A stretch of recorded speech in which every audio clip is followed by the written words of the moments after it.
सनातन हिंदू धर्म में भगवान की साक्षी मूल होती है। आप राम जी का भजन कर रहे हैं तो राम की साक्षी आपके सम्मुख में है। आप भगवान कृष्ण का भजन कर रहे हैं तो भगवान कृष्ण की साक्षी आपके सम्मुख में है। आप देवादिदेव महादेव का भजन कर रहे हैं तो भगवान शंकर की साक्षी आपके हृदय में है। केवल एक सनातन धर्म ऐसा धर्म है, केवल एक सनातन धर्म ऐसा धर्म है जिस धर्म के अंतर्गत आप जिस देवता का स्मरण करते हो उसका प्रतिबिंब आपके मन में, आपके हृदय में और आपकी दृष्टि में रहता है। बाकी के किसी धर्म में आप उसका प्रतिबिंब नजर नहीं कर सकते।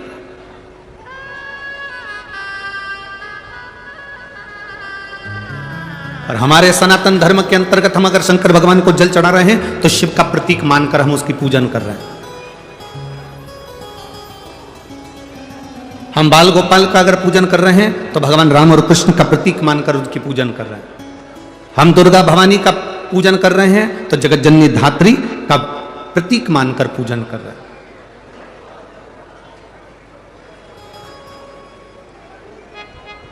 एक शिक्षक भले बच्चा कितना भी मोबाइल पर पढ़ ले, भले बच्चा कितना भी गूगल पर सर्च कर ले, भले बच्चा कितना भी अपने इंस्टाग्राम आदि जितनी भी विद्या केंद्रित हैं सोशल मीडिया पर, उन सब पर बच्चा कितनी भी पढ़ाई कर ले, फिर भी एक शिक्षक का होना, एक टीचर का होना बहुत जरूरी है। क्योंकि वो टीचर साक्षी का प्रतीक होता है कि तुमने जो विद्याध्ययन करा, तुमने जो पढ़ाई करी, तुमने जो ग्रहण करा, उसमें एक टीचर की साक्षी है,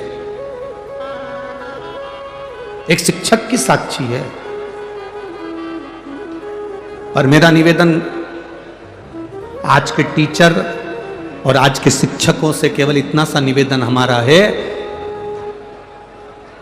टीचर और शिक्षक ये कभी ना सोचें कि बच्चे मोबाइल पर पढ़ रहे हैं या गूगल पर पढ़ रहे हैं या ये सोशल मीडिया पर पढ़ाई कर रहे हैं, बल्कि आज के जमाने के टीचर और शिक्षक का भार और ज्यादा हो गया है।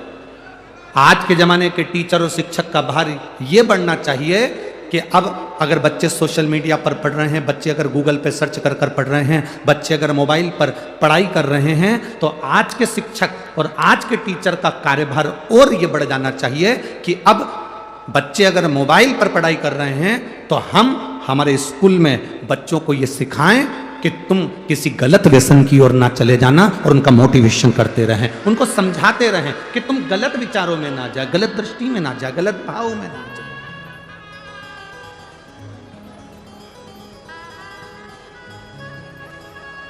आज बच्चों को सबसे बड़ी जरूरत है उनको समझाने की।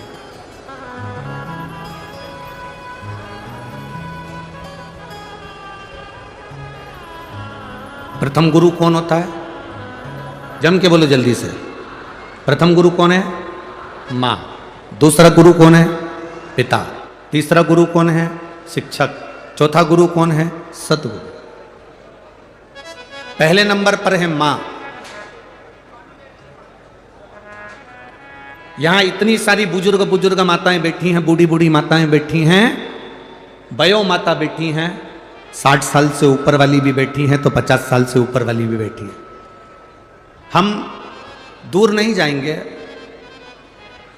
आपके पास में जो बुजुर्ग माता बैठी हैं आप उनसे एक बार जरा सा पूछो कि तुम्हारे पास में बैठी हुई बूढ़ी माता ने कौन से कॉलेज से MBA करा है। जितनी बूढ़ी माताएं बैठी हैं इनसे पूछो इन्होंने कौन से कॉलेज से पढ़ाई करी। जितनी बूढ़ी माताएं बैठी हैं 60 से ऊपर, 70, 75, 80, 55, 50, जितनी 50 से ऊपर वाली बैठी हैं इनसे पूछो कि ये कौन से कॉलेज में पढ़ी थी, इनने कौन सी पढ़ाई करी थी, ये कितनी पढ़ी लिखी हैं, ये कितनी विद्वान है। कोई कहेगी हमने तो भैया उस समय का 9वीं तक पढ़ाई करी है, कोई कहेगा हमने 10वीं तक पढ़ा है, कोई कहेगा हमने 12वीं तक पढ़ा है, कोई कहेगा हमने कॉलेज करा है, कोई कहेगा हमने 5वीं पढ़ा है, कोई कहेगा हमने 7वीं पढ़ा है। पर बुजुर्ग माताएं जितनी बैठी हैं इन्होंने भले पढ़ाई करी ना करी, भले ये टीचर थी ना थी, भले ये शिक्षक थी ना थी, पर इन बुजुर्ग माताओं से पूछना इन्होंने अपने बच्चों को जो संस्कार दिया वो आने वाली पीढ़ी नहीं दे सकती। ये बुजुर्ग माताओं ने जो अपने बच्चों को संस्कार दिया है वो आने वाली पीढ़ी नहीं दे सकती है।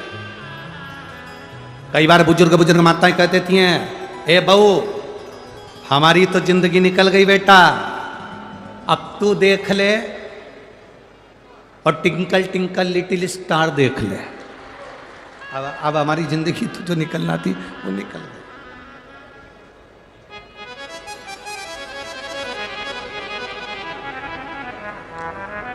इन बुजुर्ग माताओं ने जो अपने बच्चों को संस्कार दिया, इन बुजुर्ग माताओं ने जो अपने बच्चों को ज्ञान दिया कि बच्चे अपनी माता का आज भी आदर कर रहे हैं, बोलो सही है कि गलत है? बच्चे अपनी बूढ़ी माँ का, घर में दादी का, घर में दादाजी का, घर में बुजुर्ग पिता का आदर कर रहे हैं। जो बूढ़ी माँ ने ना तो पढ़ाई करी, ना कॉलेज गई, ना स्कूल गई, ना कहीं पढ़ने गई, उसके बाद भी अपने बच्चों को उसने संस्कार इतने अच्छे दिए कि आज उसका बुढ़ापा सही निकल रहा है और आने वाली पीढ़ी क्या संस्कार प्राप्त कर रही है और कैसे संस्कार उसको मिल रहे हैं ये आप अच्छे से जानते हैं। आज के समय में जरा सा बच्चा अगर मोबाइल देख रहा हो ना, उस समय पर बच्चे को तुम काम बता दो, उतनी देर में तुम बच्चे का मुंह देख लेना।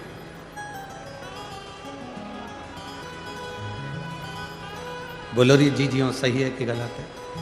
इतना सा बच्चा, एक जरा जरा से बच्चों को माताएं हमारे पास में लाती हैं या किसी गुरुजी के पास में जाकर कहती हैं ये बहुत चिड़चिड़ करता गुरुजी, ये ध्यान नहीं देता गुरुजी। छोटे छोटे से बच्चे को देखकर माताएं कहती हैं ये बहुत गुस्सा करता है गुरुजी। इतना सा बच्चा और इतना गुस्सा, इतना सा बच्चा और इतनी चिड़चिड़, कारण क्या है? तुम भी मोबाइल में व्यस्त हो और वो भी मोबाइल में व्यस्त है।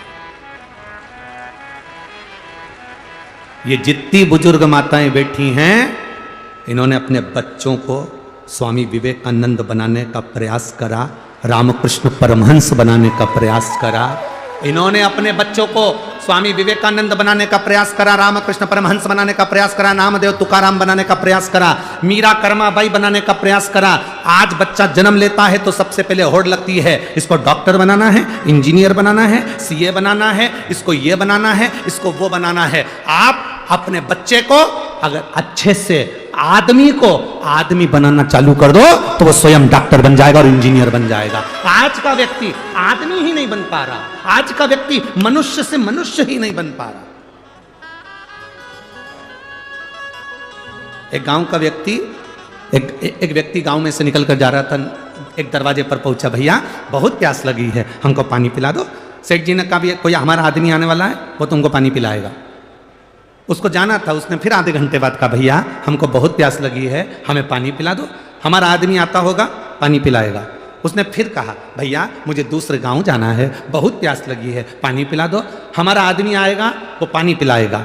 इतने में उस व्यक्ति ने कहा भैया थोड़ी देर के लिए तुम ही आदमी बन जाओ।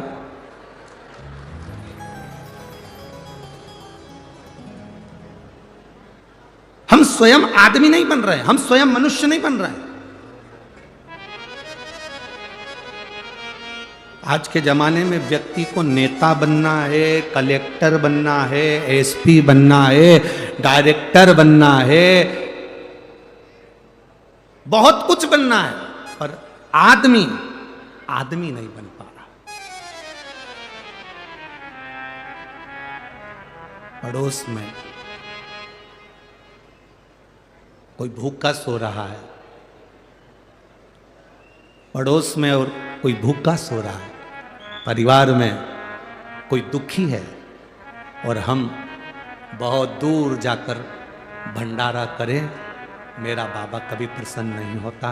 बाबा कहता है पहले अपने घर के व्यक्ति को देखो, मेरा बाबा कहता है पहले अपने परिवार के व्यक्ति को देखो कि उसको दुख तो नहीं है, उसको तकलीफ तो नहीं है, उसको कष्ट तो नहीं है।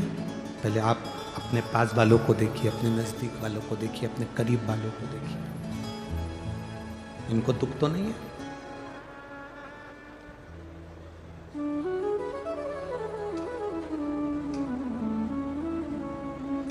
बनो।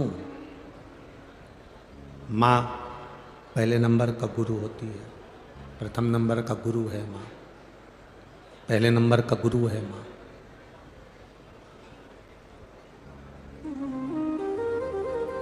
विदेश में रहने वाला एक छोटा सा बालक था जिसका नाम था थॉमस। क्या नाम था? जम के बोलो जरा। थॉमस, छोटा सा बालक।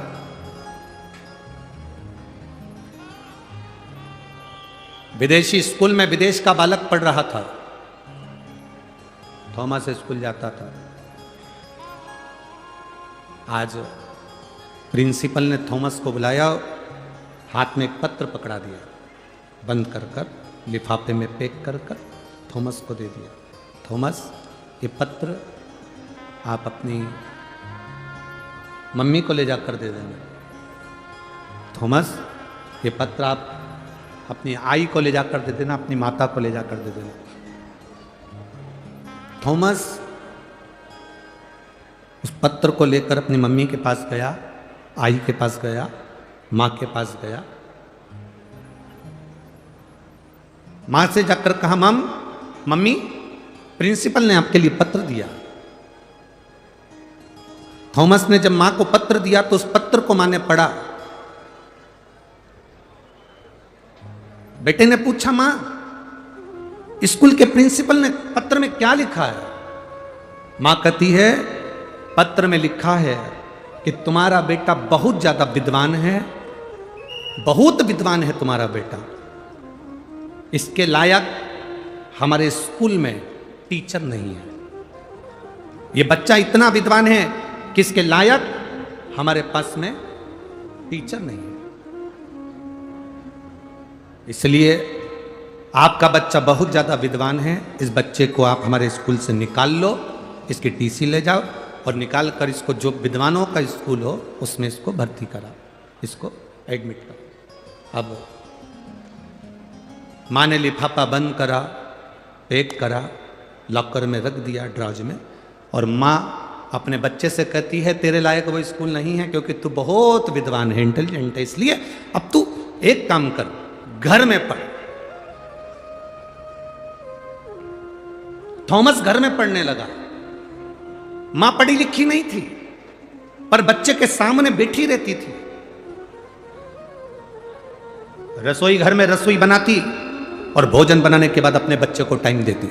कपड़े धोने के समय पर कपड़ा धोती, अपने बच्चे को समय देती। बच्चे से कहती, बेटा पढ़ो, मैं बैठी हूं, तुम जो सुनाओगे मैं सुनूंगी। मां ने अपने बच्चे को आज तक नहीं बताया कि मैं कौन सी क्लास तक पढ़ी हूं, मुझे नहीं मालूम। थॉमस की मां ने एक बार भी नहीं कहा कि मैं कौन सी क्लास तक पढ़ी हूं, तुम पढ़ो और मुझे सुनाओ। थॉमस ने घर में पढ़ना प्रारंभ करा, पढ़ते पढ़ते अपनी मां को सुनाना प्रारंभ करा। मां समझती थी, नहीं समझती थी, आता था, नहीं आता था, पर मां सुनती थी। सुनते सुनते सुनते सुनते थॉमस बड़ा हो गया, विद्वान हो गया, और बड़ा हुआ और बड़ा हुआ। समय आया और एक दिन थॉमस की मां शांत हो गई, थॉमस की मां मर गई, और उस थॉमस ने इतना रिसर्च करा, ऐसा वैज्ञानिक बना जिसने हमारे घर में जो बल्ब लगता है, जो ट्यूबलाइट लगती है, उसकी खोज उस थॉमस ने कर दी। उस थॉमस ने बल्ब की खोज कर दी, ट्यूबलाइट की खोज कर दी, उस लाइट की खोज थॉमस ने करी। अब एक दिन थॉमस अपने घर में घूम रहा था, उसने ड्रॉज खोला, ड्रॉज में से लेटर निकला कि ये तो मेरे प्रिंसिपल ने मेरी मम्मी को दिया था। इस लेटर को मैंने पढ़ा नहीं था, मम्मी बोल रही थी कि इसमें ऐसा ऐसा लिखा है, तू बड़ा विद्वान है और ये स्कूल और टीचर तेरे लायक नहीं है। थॉमस ने उस लेटर को निकाला, उस लिफाफे को खोला, उस पत्र को पढ़ा, तो थॉमस ने पत्र में क्या पढ़ा कि तुम्हारा बच्चा माइंड से कमजोर है, तुम्हारा बच्चा मूर्ख है, इसको कहीं पागल खाने में जमा करिए, ये बच्चा यहां पढ़ने के लायक नहीं है, इसको यहां से टीसी निकालो और कहीं ले जाकर इसको पागल खाने में जमा करो।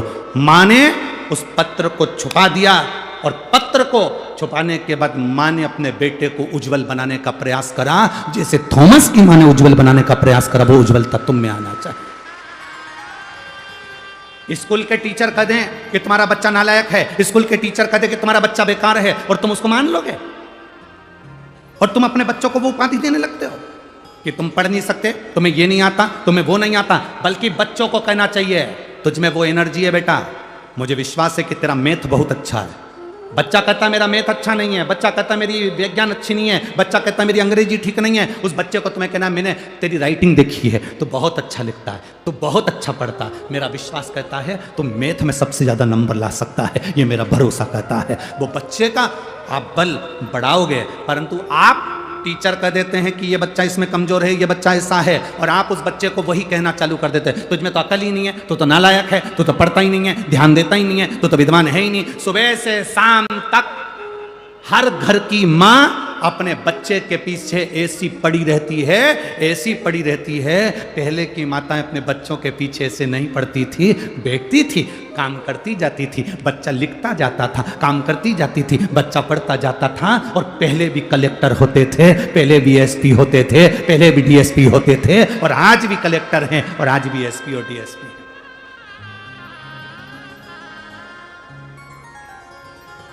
हम बच्चों को विद्या थोपे नहीं, हमने अपने बच्चों को विद्या थोप दी। पहले की माताएं विद्या थोपती नहीं थी, उसको अंदर तक प्रदान करती थी, अंदर तक प्रदान करती थी। हम क्या दे रहे हैं अपने बच्चों को?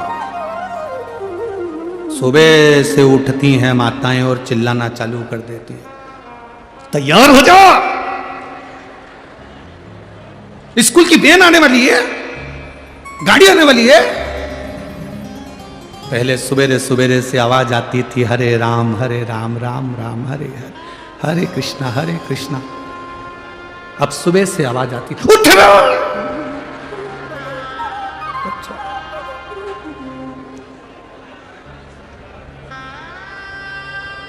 बच्चा उठे कि नहीं उठे, उसका बाप जरूर उठ जाता है।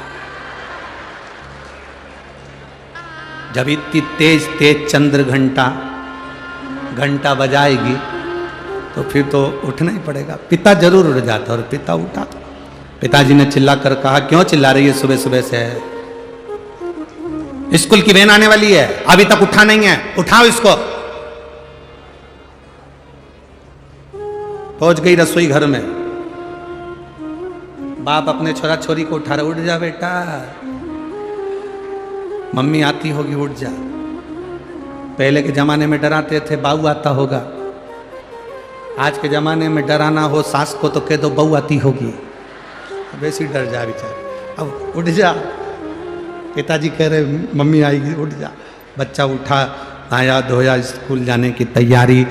किचन में, रसोई घर में घर की माँ काम कर रही है, 25 बार बर्तन को सुबेरे सुबेरे गिरा दिया। सास उठ गई, सास ने कहा बेटा क्या हो गया? बस इसको स्कूल भेजना, अभी तक नहाया नहीं है। इतने में माँ ने कह दिया मैं टिफिन बना देती हूँ बेटी, तो एक काम कर, उसको तैयार कर दे, क्योंकि ये तो चाहती यही थी कि डोकरी उठे, चाहती उठी, बनाया टिफिन। बच्चा जब वैन में बैठता है, गाड़ी में बैठता है, हाथ हिला के बैठता है, और हाथ जोड़ के बैठता है, पीछा छूटा दोपहर के 2 बजे। कहां? बच्चों को विद्या थोपना नहीं है, बच्चों को विद्या ग्रहण करने का एक तरीका उसकी जिंदगी में लाकर छोड़ना।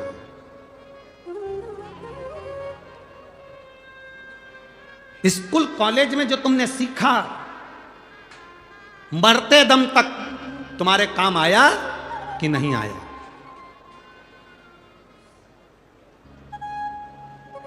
साइन थीटा, कॉस थीटा तुम्हारे काम आया कि नहीं आया?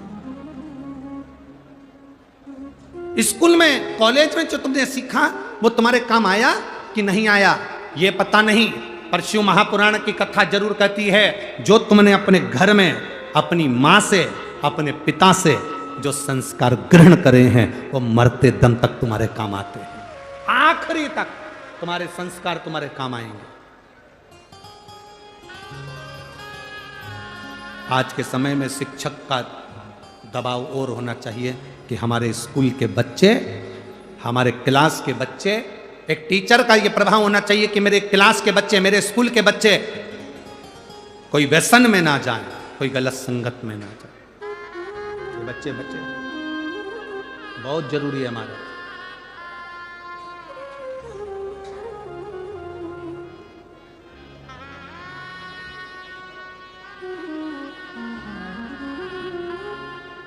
बहुत बुरी स्थिति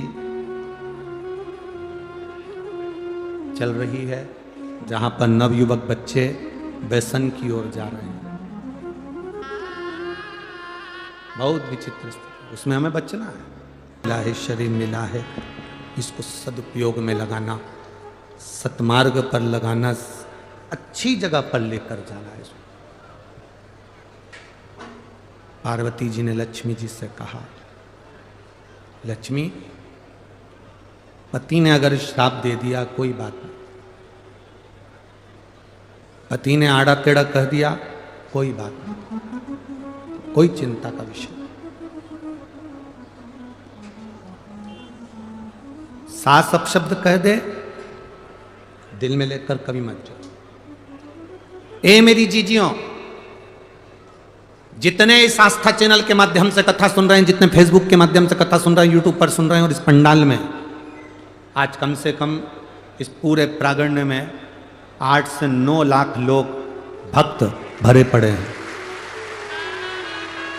जितने पंडाल के आसपास में हैं उससे ज़्यादा लोग पेड़ों की छांव में, हम कहेंगे लगभग यहाँ से आधा किलोमीटर दूर भी, हम तो चैनल वालों से कहेंगे कि अगर आपको दिखता हो तो यहाँ से वो दूर तक के पेड़ पौधे देख लो।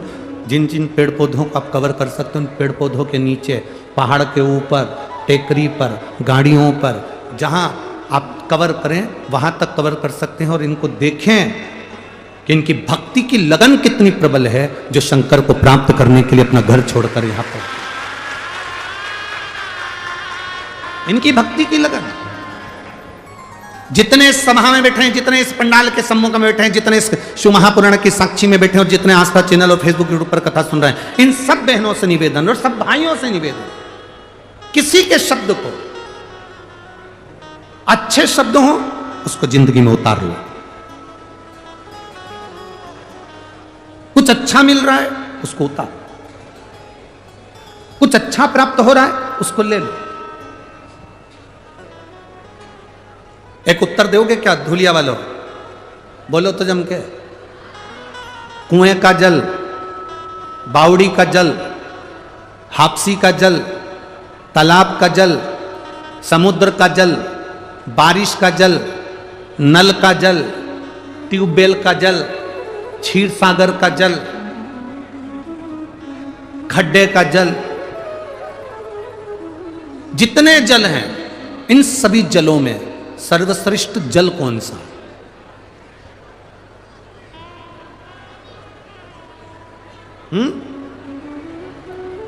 तालाब का जल, बावड़ी का जल, हापसी का जल, ट्यूबवेल का जल, कुएं का जल, बारिश का जल, खड्डे का जल, समुद्र का जल, सागर का जल, कूप का जल, कुएं का जल, इन सभी जलों में श्रेष्ठ जल कौन सा है? अगर आप अंदाजा लगाएंगे तो आपके स्मरण में आएगा, इसमें सर्वश्रेष्ठ जल अगर कोई सा होता है तो वो समुद्र का जल होता है। कारण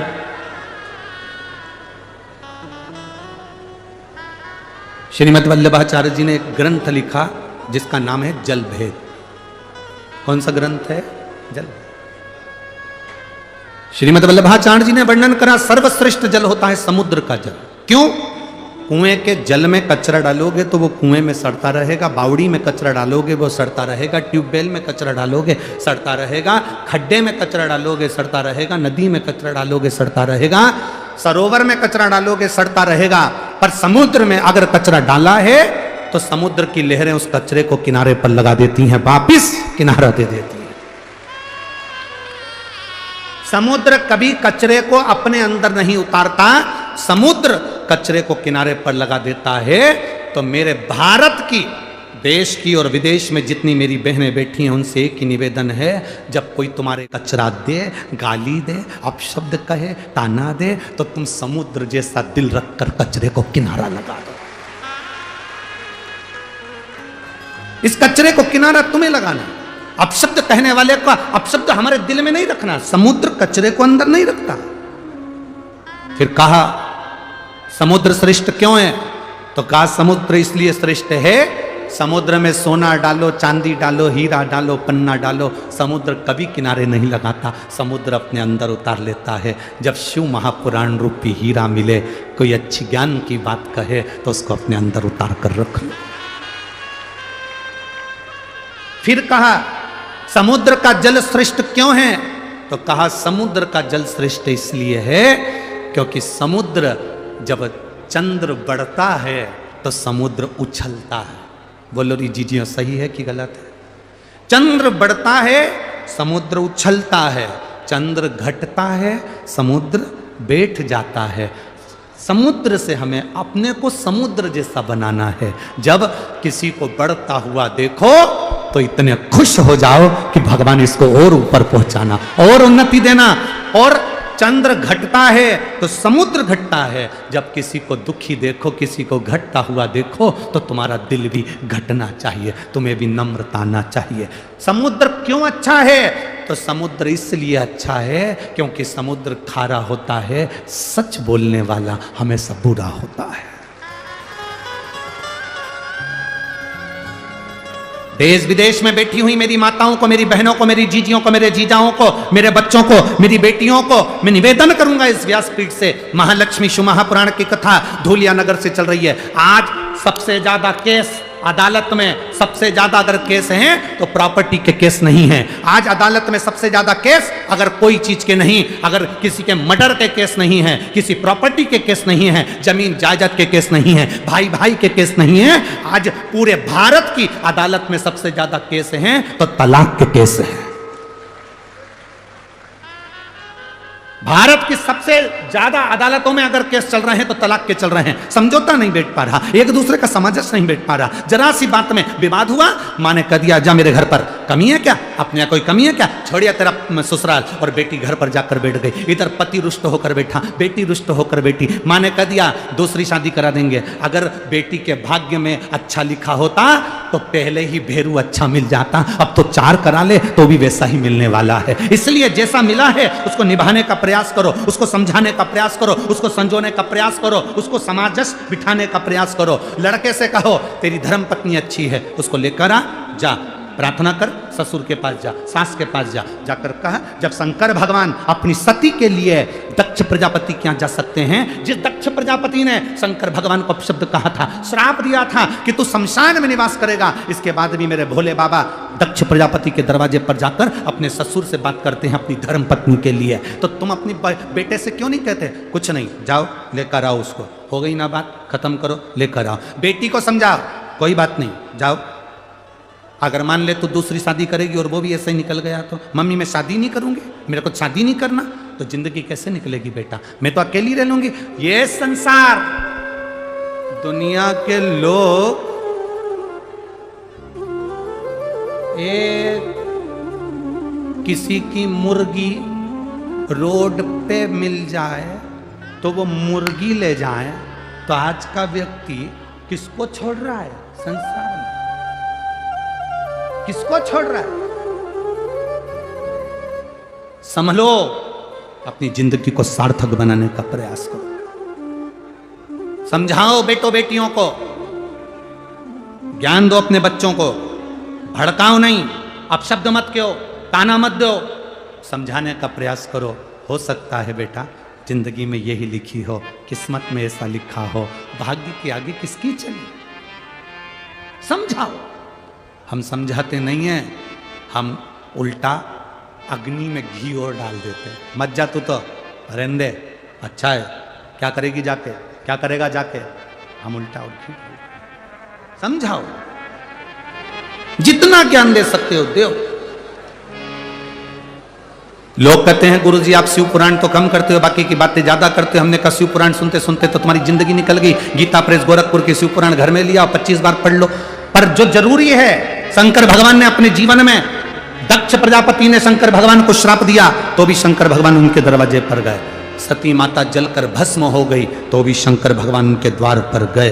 कभी उन्होंने विरोधाभास नहीं पाला, कभी उन्होंने अपशब्द नहीं कहा, कभी उन्होंने ताना नहीं दिया, कभी उन्होंने गाली नहीं दी।